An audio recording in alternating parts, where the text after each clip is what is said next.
বলি, হ্যাঁ গা, এতদিনেও আমরা মেয়েরা স্বামীগুলোকে বশ করতে নারলাম, সেই ফোনগুলোই যেন বশ করে নিয়েছে।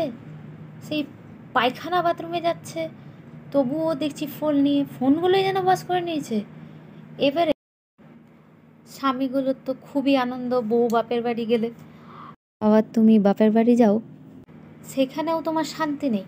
কিছু পাবলিক এসে বলবে, এ মা, এত রোগা হয়ে গেছিস, এত শুকিয়ে গেছিস, সব কাজ তোকে করতে হয় নাকি?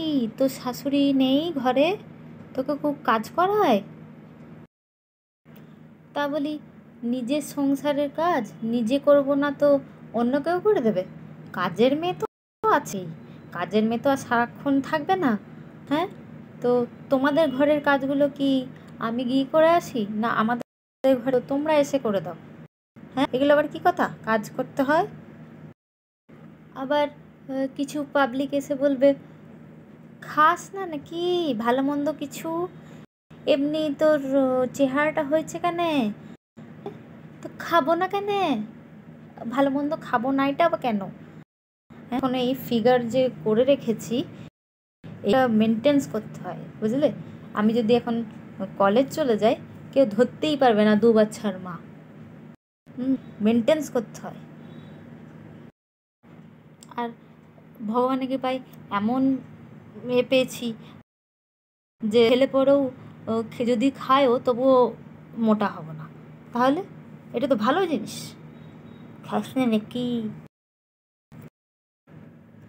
আবার কিছুজন বলবে যে, এই মা, চোখের তলায় কালি পড়ে গেছে, রাত জাগিস নাকি, চিন্তা করিস নাকি?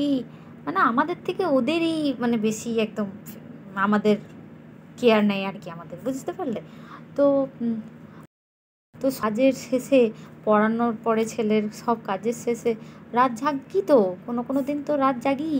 এই যে ভিডিও এডিটিং করি, কোনো কিছু করলাম ভিডিওতে, তাহলে সেইগুলো তো সময় লাগে। কিছু অ্যাচিভমেন্ট পেতে গেলে তো সেটাকে, কাজটাকে পুরো তৈরি করতে হবে ভালো করে, তাই না? রাত জাগি তো।